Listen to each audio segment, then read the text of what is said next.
វាគ្មិនទាំងពីរអ្នករបស់យើងនាថ្ងៃនេះគ្មានអ្នកណាក្រៅពីលោកសេងកុកមេងនិងអ្នកស្រីយូសុខេននោះទេ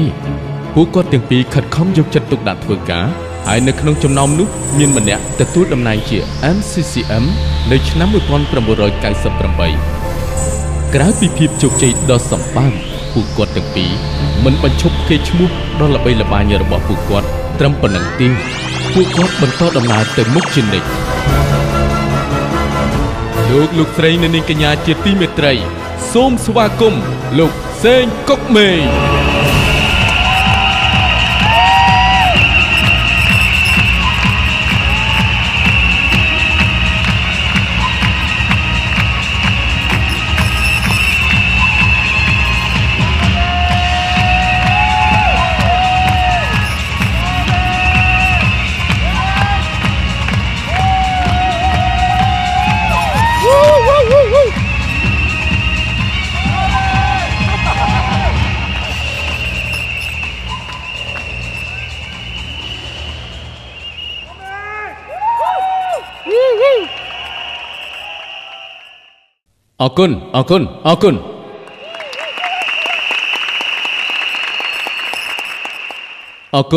អរគុណ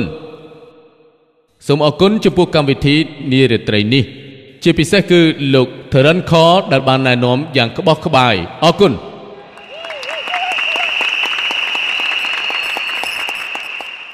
សាយ័ន្តសួស្តីនិងសូមស្វាគមន៍យ៉ាងកក់ក្ដៅចំពោះក្រុមគ្រប់គ្រងECM, SAB, MCCM, MCMM អស់លោកស្រីអ្នកនាងកញ្ញាដែលមកពីម៉ាឡេស៊ី ប្រូយណេ សិង្ហបុរីនិងឥណ្ឌូនេស៊ីតើអ្នកទាំងអស់គ្នាសុខសប្បាយទេតើអ្នកទាំងអស់គ្នាសុខសប្បាយទេនេះពិតជាអស្ចារ្យណាស់ទាំងអស់គ្នាមុននឹងខ្ញុំចាប់ផ្ដើមចែករំលែកបទពិសោធន៍របស់ខ្ញុំសូមទេដៃអបអរតាមរយៈសិល្បៈនៃការទេដៃរបស់ Elkan អ្នកទាំងអស់គ្នាត្រៀម1 2 3ចាប់ផ្ដើមបាទសូមអរគុណអស់លោកស្រីទាំងអស់គ្នាខ្ញុំបាទឈ្មោះសេងកុកមេងប្រពន្ធខ្ញុំឈ្មោះយូសុខេនកាលពីមុនខ្ញុំគ្រាន់តែជាគ្រូបង្រៀនក្រីក្រម្នាក់ដែលមិនមានអ្វីច្រើននោះទេថ្ងៃនេះខ្ញុំឈរនៅកន្លែងខ្ពស់នៅលើឆាកដ៏ធំនេះក្នុងកម្មវិធីមួយដែលចំណាយប្រាក់អស់1 លានរីងហ្គីតខ្ញុំមានអារម្មណ៍ថាពិសេសមែនទែនហើយក្នុងពេលនេះខ្ញុំមានអារម្មណ៍ថាខ្ញុំគឺជាមនុស្សជោគជ័យនិងពូកែម្នាក់នៅក្នុង Elkan ទាំងអស់នេះគឺជាការថ្លែងអំណរគុណដល់សេចក្តីសម្រេចចិត្តតែមួយគត់សេចក្តីសម្រេចចិត្តដែលខ្ញុំធ្វើគឺខ្ញុំជ្រើសរើសយក Elkan អរគុណ Elkan មនុស្សគ្រប់រូប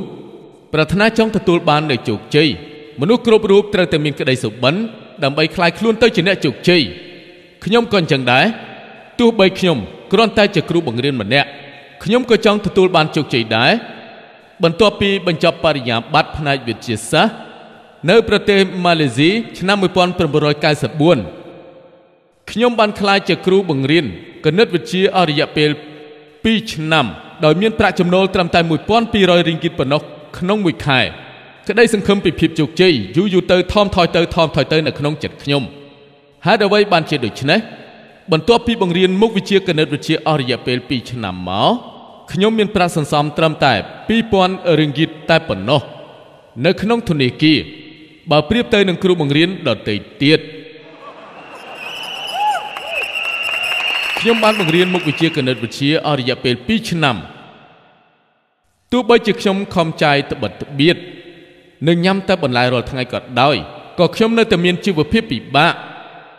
បន្ទាប់ពីខ្ញុំបង្រៀនមុខវិជ្ជាគណិតវិទ្យាអស់រយៈពេល2 ឆ្នាំខ្ញុំនៅតែជិះម៉ូតូចាស់ដុតនំនៅក្រោមកម្ដៅថ្ងៃឬទៅទឹកភ្លៀងជោករាល់ថ្ងៃចំណែកគ្រូបង្រៀនដទៃទៀតគេមានលទ្ធភាពទិញឡានថ្មីនិងមានលទ្ធភាពទិញផ្ទះនិងកសាងគ្រួសារប៉ុន្តែខ្ញុំវិញបើជាស្នើសុំកម្ចីទិញឡានដែលមានតម្លៃសមរម្យសម្រាប់គ្រូបង្រៀនថ្នាក់ទាបដូចខ្ញុំគឺម៉ាក Parado Cancel ជាអកុសលសំណើសុំរបស់ខ្ញុំត្រូវបានគេបដិសេធជាលទ្ធផលដែលខ្ញុំបាត់បង់ជំនឿចិត្តនិងអន់ចិត្តដោយសារអស់ជំនឿចិត្តលើខ្លួនឯង ក្នុងចិត្តខ្ញុំគិតថានេះគឺជាវាសនារបស់ខ្ញុំនឹងក្លាយទៅជាគ្រូបង្រៀននឹងរស់នៅជាមនុស្សសាមញ្ញធម្មតារហូតប៉ុន្តែថ្ងៃនេះខ្ញុំមានមោទនភាពក្នុងការនិយាយថាខ្ញុំបានសម្រេចនៅភាពជោគជ័យដ៏អស្ចារ្យមួយនេះមនុស្សជាច្រើនភ្ញាក់ផ្អើលដោយសារភាពជោគជ័យនេះខ្ញុំក៏អញ្ចឹងដែរពីព្រោះខ្ញុំមិនដែលគិតថាខ្ញុំនឹងទទួលបានជោគជ័យដូចនេះទេមនុស្សជាច្រើនបានសួរខ្ញុំថាលោកសេងតើលោកមានកលឹះជោគជ័យអ្វីជាមួយ Elkhan លោកស្រីយប់នេះខ្ញុំនឹងចែករំលែកកលឹះជោគជ័យចំនួន3យ៉ាងរបស់ខ្ញុំជាមួយលោកស្រីនៅ Elkhan កលឹះជោគជ័យទី1លោកស្រីនៅនាងកញ្ញាបង្កើតសុបិនរបស់អស់លោកម្ដងទៀតនឹងហ៊ានសុបិនពីភាពជោគជ័យនេះជាកត្តាសំខាន់បំផុតនៅពេលខ្ញុំចូលរួមជាមួយនឹង Elkhan ខ្ញុំមិនបានគិតពីអាជីវកម្មនោះទេគឺដោយសារតែលោកកូសាដែលបានជួយព្យាបាលជំងឺឈឺខ្នងរ៉ាំរ៉ៃរបស់ខ្ញុំថ្នាក់លើរបស់ខ្ញុំគឺលោក Francis Chair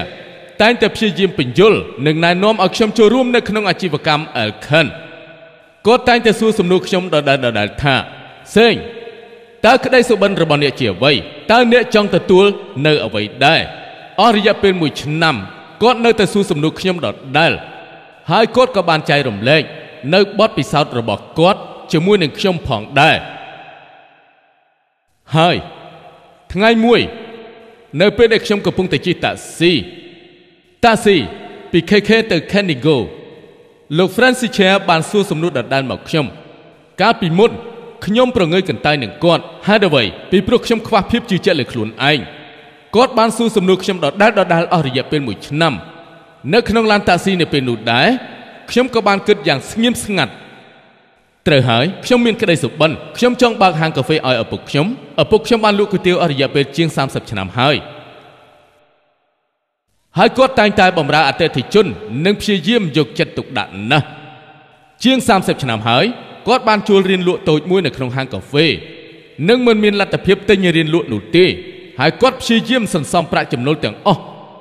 ប៉ុន្តែរហូតដល់អាយុ62ឆ្នាំហើយគាត់នៅតែមិនមានលទ្ធភាពទិញដដែលដោយសារតែប្រាក់ចំណូលរបស់គាត់មានកម្រិតនៅថ្ងៃនោះលោក Francis Chair បានសួរសំណួរខ្ញុំដដែលសេងតើក្តីសុបិនរបស់អ្នកគឺជាអ្វីគិតឲ្យច្បាស់ខ្ញុំច្បាស់ថាអ្នកមានក្តីសុបិនមួយដែលមិនទាន់បានសម្រេចនៅក្នុងចិត្តរបស់អ្នកដែលអ្នកសង្ឃឹមថាវានឹងក្លាយជាការពិតអ្នកនៅក្មេងនៅលាវសូមគិតឲ្យបានច្បាស់ហើយនៅពេលនោះខ្ញុំបានគិតអំពីក្តីសុបិនរបស់ឪពុកខ្ញុំដែលចង់ក្លាយជាម្ចាស់ហាងកាហ្វេហើយខ្ញុំក៏ឆ្លើយទៅវិញថាខ្ញុំចង់ទិញហាងកាហ្វេមួយឲ្យឪពុកខ្ញុំលោក Francis Chair បានសួរខ្ញុំថាហាងកាហ្វេនោះថ្លៃប៉ុន្មានខ្ញុំឆ្លើយថាវាមានតម្លៃប្រហែលជា 30,000 រីងហ្គីតសម្រាប់ហាងនៅម្ដុំកូលីមបន្ទាប់មកគាត់សួរខ្ញុំថាប្រាក់ខែខ្ញុំប៉ុន្មានដែរខ្ញុំឆ្លើយថា 1,200 រីងហ្គីតក្នុងមួយខែប្រសិនបើខ្ញុំចង់សន្សំ200រីងហ្គីតក្នុងមួយខែខ្ញុំអាចសន្សំបាន 2,400 រីងហ្គីតក្នុងមួយឆ្នាំក្នុងរយៈពេល10ឆ្នាំខ្ញុំអាចសន្សំបាន 24,000 រីងហ្គីតហើយក្នុងរយៈពេល100ឆ្នាំខ្ញុំអាចសន្សំបាន 24,000 រីងហ្គីតដើម្បីសន្សំបាន 30,000 រីងហ្គីតខ្ញុំត្រូវចំណាយពេល150ឆ្នាំ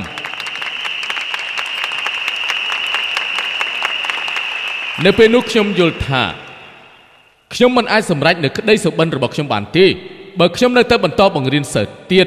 150ឆ្នាំក្រោយឪពុកខ្ញុំរួមទាំងខ្ញុំនឹងស្លាប់បាត់ពេលនោះចិត្តនិងគំនិតខ្ញុំបានបើកទូលាយឡើងហើយព្រមទទួលយកឱកាសជាមួយនឹង Elkhan សូមជួយតែដៃជូនលោក Francis Chair ដែលបានជួយឲ្យខ្ញុំបានយល់ពីក្តីសុបិនរបស់ខ្ញុំ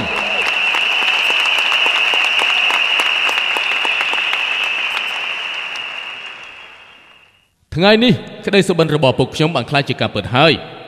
កាលពីខែមុនឪពុករបស់ខ្ញុំបានក្លាយជាម្ចាស់ហាងដ៏មានមោទនភាពម្នាក់ដែលហាងមានកម្ពស់3ជាន់និងមានតម្លៃ1 លានរីងហ្គីត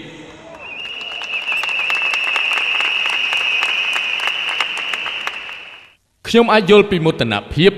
និងសេចក្តីសប្បាយរីករាយរបស់ឪពុកខ្ញុំគាត់មិនអាចលាក់បាំងសេចក្តីរំភើបនិងសុភមង្គលរបស់គាត់ហើយបានចែករំលែកជាមួយនឹងមនុស្សគ្រប់គ្នាគាត់លែងលក់គុយទាវទៀតហើយគាត់បានចែករំលែកសុភមង្គលរបស់គាត់ជាមួយមនុស្សគ្រប់គ្នាដោយសារតែក្តីសុបិនរបស់គាត់បានក្លាយជាការពិតដោយដែលកូនគាត់ បានសម្រេចជាមួយនឹង Elkhan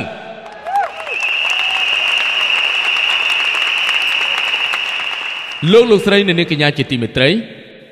កាលពីខែមុនខ្ញុំបានទទួលសារដ៏រំភើបមួយពីថ្នាក់ក្រោមរបស់ខ្ញុំគឺមហាសេដ្ឋី MCCM Andrew Nicholas ពីទីក្រុងឡុងដុងសារនោះមានខ្លឹមសារថាអរគុណថ្នាក់លើអរគុណ Elkhan ក្តីសុបិនរបស់ខ្ញុំដែលចង់បញ្ជូនកូនប្រុសខ្ញុំទៅរៀននៅទីក្រុងឡុងដុងបានសម្រេចហើយ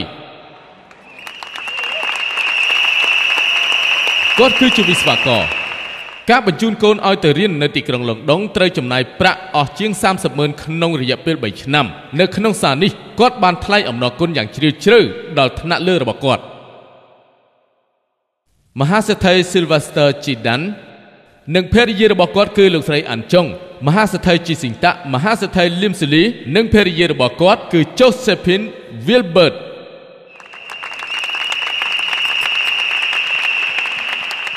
លោកស្រីនៅនាងកញ្ញាជាទីមេត្រីក្នុងខែរ៉ាម៉ាដានពីឆ្នាំមុននៅពេលនោះដែរខ្ញុំក៏បានទទួលសារដ៏រំភើបមួយពីថ្នាក់ក្រោមរបស់ខ្ញុំដែលនៅក្នុងឱកាសបុណ្យរ៉ាម៉ាដានដែលនាងជាថ្នាក់ក្រោមរបស់ខ្ញុំគឺ CMM Susana Yusaman នាងធ្លាប់ជាស្មៀនជាន់ទាបមួយរូបហើយប្តីរបស់នាងក៏អញ្ចឹងដែរគឺលោក Anchi Andela សាររបស់នាងគឺមានខ្លឹមសារថាអរគុណ Elkhan អរគុណរៀមច្បងក្តីសុបិនរបស់ខ្ញុំគឺលទ្ធភាពដែលអាចបញ្ជូនម្ដាយរបស់ខ្ញុំនិងឪពុកម្ដាយក្មេងរបស់ខ្ញុំគឺក្តីសុបិនរបស់ខ្ញុំបានក្លាយជាការពិតខ្ញុំត្រេកអរខ្លាំងណាស់គឺទៅធ្វើធម្មយាត្រានៅអមរាគឺនៅក្នុងខែរ៉ាម៉ាដាន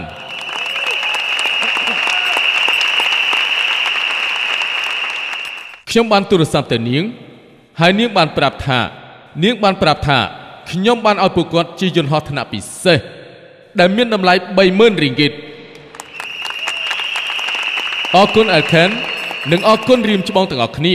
ហើយនឹង CCM Jonathan Spelis Karichi CCM Marichi និង CM Vinicho និងមហាសេដ្ឋីសេងកុកមេងនិងភរិយា Yusoken ដែលនៅតំបន់តាវ៉ៅនិងសាបាស៊ូសាណានិងអេជីកអាប់ឌុលឡាដែលមកលោកស្រីនាងកញ្ញាជាទីមេត្រីប្រសិនបើចង់ឲ្យក្តីសុបិនរបស់លោកអ្នកបានទទួលជោគជ័យដូចនេះលោកអ្នកត្រូវតែចូលរួមជាមួយនឹង Elkhan ដោយសារតែ Elkhan អាចធ្វើឲ្យក្តីសុបិនរបស់លោកអ្នកខ្លាចជាការពិតសូមគិតឲ្យបានច្បាស់ពីបញ្ហានេះឥឡូវនេះអ្នកអាចចូលរួម Elkhan ជាមួយនឹងពួកយើងហើយលោកអ្នកនឹងមានជោគជ័យដូចជាពួកយើងដែរដែលបានធ្វើជាមួយនឹង Elkhan លោកស្រីនាងកញ្ញាកន្លឹះជោគជ័យទី2របស់ខ្ញុំជាមួយនឹង Elkhan គឺចំណងខ្លាំងក្លារបស់ខ្ញុំក្នុងការទទួលបានជោគជ័យជាមួយនឹង Elkhan ខ្ញុំពិតជាចង់ទទួលបានជោគជ័យសូមសួរខ្លួនឯងតើអ្នកចង់ទទួលបានជោគជ័យឬទេឬអ្នកពិតជាចង់មានភាពជោគជ័យប្រសិនជាអ្នកចង់បានអ្នកត្រូវមានរាប់ពាន់វិធីសាស្ត្រដើម្បីសម្រេចបានហើយប្រសិនបើអ្នកមិនចង់បាននោះអ្នកនឹងមានលេសរាប់ពាន់ដើម្បីបដិសេធកាលពីមុនខ្ញុំមិនចង់ធ្វើអាជីវកម្មជាមួយ Elkhan ទេពីព្រោះខ្ញុំមិនទាន់បានត្រៀមខ្លួនរួចខ្ញុំតែងតែមានលេសជាច្រើនដូចជាខ្ញុំមិនសូវចេះភាសាម៉ាឡេនិងអង់គ្លេស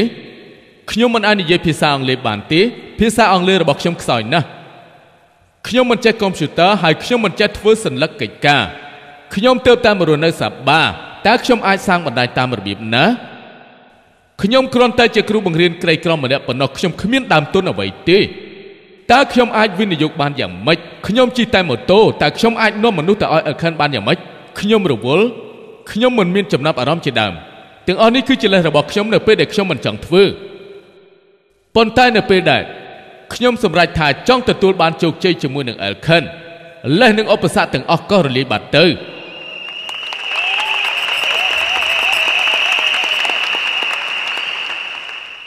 នៅពេលដែលខ្ញុំបានសម្រេចចិត្តគំនិតរបស់ខ្ញុំបានប្រែប្រួលខ្ញុំគិតថាមានអ្វីកើតឡើងប្រសិនបើខ្ញុំបរាជ័យ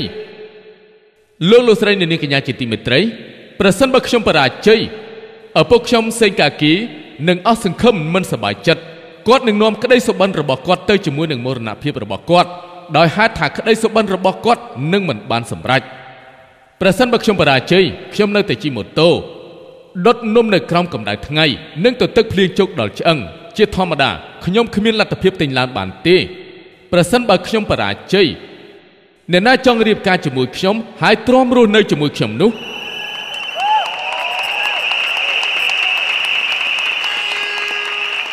ប្រសិនបើខ្ញុំបរាជ័យកូនរបស់ខ្ញុំនឹងធំឡើងដោយអស់សង្ឃឹមនិងពិបាកចិត្តពីព្រោះឪពុករបស់គេមិនមានលទ្ធភាពផ្ដល់លុយឲ្យពួកគេចូលរៀនបានឡើយប្រសិនបើខ្ញុំបរាជ័យខ្ញុំនឹងគ្មានពេលនិងកម្លាំងធ្វើជាអ្នកស្ម័គ្រចិត្តខាងសប្បុរសធម៌ឬអង្គការផ្សេងៗទេប្រសិនបើខ្ញុំបរាជ័យតើអ្នកដទៃនឹងគិតចំពោះខ្ញុំយ៉ាងដូចម្ដេចគ្រូបង្រៀនក្រីក្រនិងគ្មានសមត្ថភាពពួកគេគ្រាន់តែអាណិតខ្ញុំតែប៉ុណ្ណោះលោកស្រីនាងកញ្ញាជាទីមេត្រីខ្ញុំចង់នៅឲ្យឆ្ងាយពីភាពគ្មានប្រយោជន៍ទាំងអស់និងចាប់យកឱកាសនានានេះគឺជាកម្លាំងជំរុញដែលនៅពីក្រោយភាពជោគជ័យរបស់ខ្ញុំជាមួយនឹង Elkhan ដែលនាំឲ្យខ្ញុំសម្រេចបាននៅអ្វីដែលខ្ញុំមានសប្តាហ៍ថ្ងៃនេះ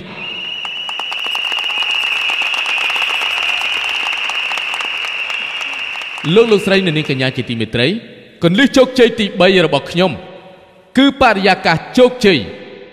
នេះគឺជាកត្តាសំខាន់បំផុតនៅក្នុង Elkhan វប្បធម៌គឺសំខាន់ណាស់ជួយគ្នាទៅវិញទៅមកការងារជាក្រុមនិងឆន្ទៈចែករំលែកបទពិសោធន៍ជោគជ័យជាមួយគ្នានេះជាគ្រួសារ Elkhan នៅពេលដែលខ្ញុំទើបទៅចូលរួមជាមួយ Elkhan ខ្ញុំតែងតែជួបជាមួយនឹងអ្នកដឹកនាំដែលជោគជ័យហើយបានប្រាប់ពួកគាត់ថាខ្ញុំគ្រាន់តែជាគ្រូបង្រៀនក្រីក្រម្នាក់សូមជួយណែនាំខ្ញុំផងមានម្ដងនោះខ្ញុំបានជួបជាមួយនឹងនាយកសាលាអន្តរជាតិគឺលោក Febintan លោកបាននិយាយថាសេងកុំបណ្ដោយឲ្យគំនិតរបស់អ្នកនៅតែដូចនេះអ្នកនឹងជាអ្វីដែលអ្នកគិតបាទបើសិនជាខ្ញុំនៅតែមានគំនិតបែបនោះវាជាឧបសគ្គរារាំងមិនឲ្យខ្ញុំទទួលបានជោគជ័យដូចនេះខ្ញុំបានផ្លាស់ប្ដូរគំនិតខ្ញុំគឺជាសហគ្រិនជោគជ័យម្នាក់មិនមែនជាគ្រូបង្រៀនក្រីក្រទេសូមទេដៃជូនលោក Febintan សហជីព SAB របស់យើងអរគុណសូមទេដៃជូនបណ្ដាញជំនាញរបស់យើងដែលតែងតែផ្ដល់នូវការណែនាំនិងមេរៀនមិនអាចកាត់ថ្លៃបានដល់រូបខ្ញុំសួស្ដីលោកស្រីនាងកញ្ញាថ្ងៃនេះខ្ញុំនៅកន្លែងខ្ពស់ចិត្តពួកគាត់នាយកសាលាអន្តរជាតិនិងសមាជិក SAB ដែលជាអ្នកដឹកនាំដ៏កំពូលនៅក្នុង Elkhan និងក្រុមគ្រប់គ្រង ECM ដែលបើកកិច្ចប្រជុំកិច្ចពិភាក្សារាល់ខែនិងកំណត់វិធីសាស្ត្រទាំងអស់គ្នានៅទីនេះខ្ញុំសូមថ្លែងអំណរគុណ Elkhan ដែលបានបង្កើតបរិយាកាសជោគជ័យនេះដែលគ្រប់គ្នាជួយគ្នាទៅវិញទៅមកនិងបានចែករំលែកជាមួយគ្នាអរគុណ Elkhan លោកស្រីនាងកញ្ញាជាទីមេត្រីប្រសិនបើលោកអ្នកចង់ទទួលបានជោគជ័យលោកអ្នកត្រូវតែចូលរួមជាមួយ Elkhan នឹងផ្ដល់បរិយាកាសមួយដែលគ្រប់គ្នាចង់ចែករំលែកជាមួយគ្នានិងណែនាំគ្នាអរគុណ Elkhan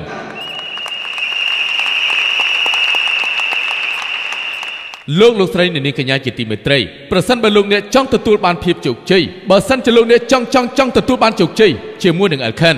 ប្រសិនបើលោកអ្នកចូលរួមជាមួយនឹង Elkhanជាកន្លែងដែលធានា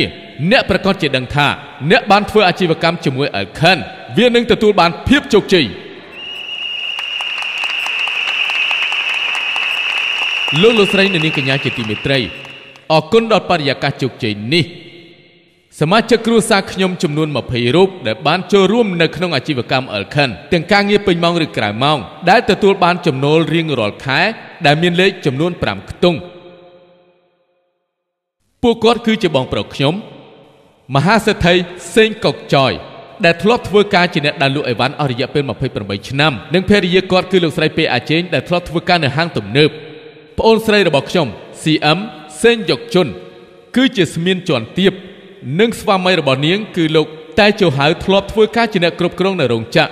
ប្អូនស្រីរបស់ខ្ញុំគឺមហាសេដ្ឋីសេងយកយិនធ្លាប់ធ្វើជាកម្មកររោងចក្រហើយប្តីរបស់នាងគឺលោកអឹមកឹមសៀងគឺធ្លាប់ធ្វើការជាជាងប្អូនស្រីរបស់ខ្ញុំសេងយកម៉ាយនាងធ្លាប់ធ្វើការនៅក្នុងវិស័យផ្សព្វផ្សាយនៅសង្ហបុរីហើយប្តីរបស់នាងគឺជាចុងភៅប្អូនថ្លៃរបស់ខ្ញុំគឺលោកញូមុនចុងធ្លាប់ធ្វើជាមេវិស្វករនៅក្រុមហ៊ុនអន្តរជាតិមួយហើយភរិយារបស់គាត់គឺជាគ្រូបង្រៀនដូចខ្ញុំដែរគឺនៅសាបាប្អូនថ្លៃស្រីរបស់ខ្ញុំគឺលោកស្រីយូសុកអ៊ីគ្រាន់តែជាអ្នកផ្សព្វផ្សាយម្នាក់ប៉ុណ្ណោះនៅមានមនុស្សជាច្រើនអ្នកទៀត លោកស្រីនាងកញ្ញាជាទីមេត្រីសូមធ្វើការកត់សម្គាល់សមាជិកគ្រួសាររបស់ខ្ញុំជាច្រើនជាកម្មកររោងចក្រអ្នកដែលលក់អីវ៉ាន់ចុងភៅគ្រូបង្រៀនក្រីក្រឬក៏ជាងគឺសុទ្ធតែជាមនុស្សសាមញ្ញធម្មតានេះបង្ហាញថា Alcan សមស្របសម្រាប់គ្រប់គ្នាទទួលបាននូវភាពជោគជ័យ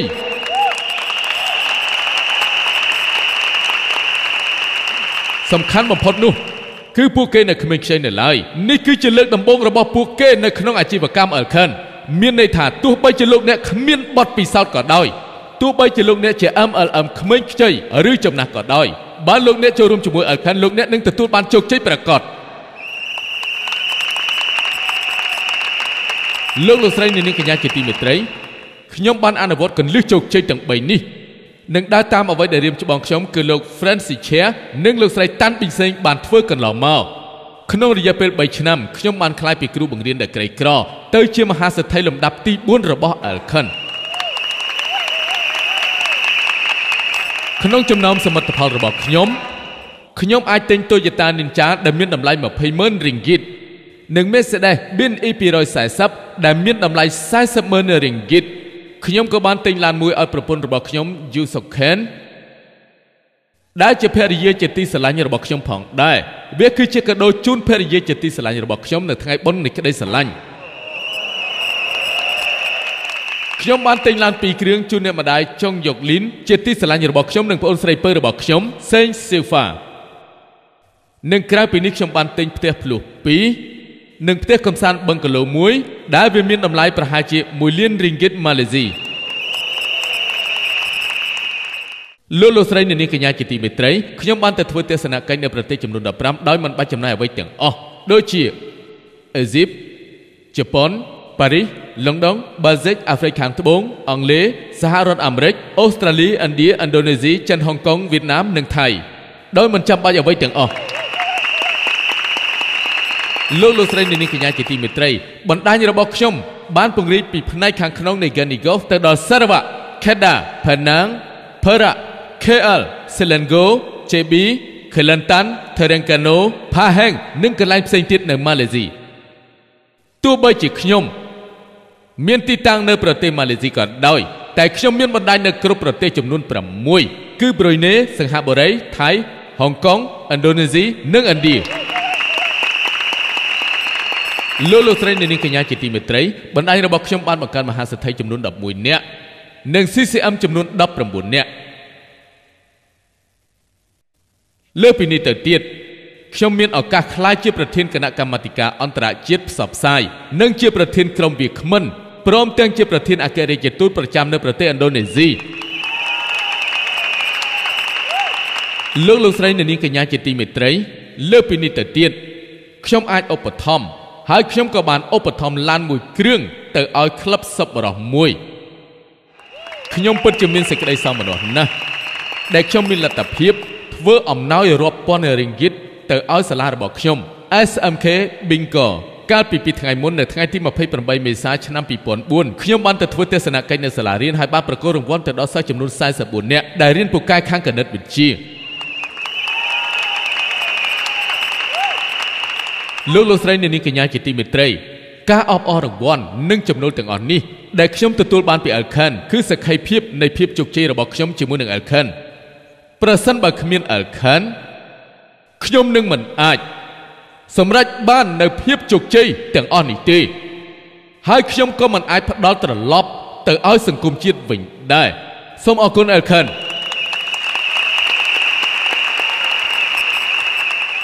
លោកស្រីនាងកញ្ញាជាទីមេត្រីខ្ញុំបានប្រកបរបរនេះយ៉ាងជ្រៅនៅ Kaningo នៅក្នុងសហគមន៍ម៉ាឡេថ្ងៃនេះការលក់ 70% របស់ខ្ញុំគឺបានមកពីទីផ្សារនិយាយភាសាម៉ាឡេនៅសាបាខ្ញុំចាត់ចែងការបង្កើតឲ្យមានមហាសេដ្ឋី4រូប CCM ចំនួន6រូបនិងអ្នកដឹកនាំចំនួន2រូបដែលមានចំនួនលើស5ខ្ទង់លោកស្រីនាងកញ្ញាជាទីមេត្រីសូមស្រមៃថាសាបាគឺជាទីក្រុងដែលធំទូលាយប៉ុន្តែគ្មានផ្លូវ highway គឺគ្មានផ្លូវ highway ទេសិតទិញនៅមានតិចតួចហើយចំនួនប្រជាជននៅតែជាងឧបទ្វីបម៉ាឡេស៊ីសិង្ហបុរីឬប្រ៊ុយណេដែលមានប្រជាជនខ្ពស់ប្រជាជនមានសិទ្ធិទិញច្រើន នឹងមានផ្លូវ highway ជាច្រើនផងដែរប្រសិនបើសាបាអាចផ្ដល់ចំណូលប្រចាំខែចំនួន3លានរីងហ្គីតតើទីផ្សារនៅក្នុងឧបទ្វីបម៉ាឡេស៊ីនិងសិង្ហបុរីអាចបង្កើតអ្វីបានច្រើនជាងនេះអាចច្រើនជាងដល់ទៅ10ដង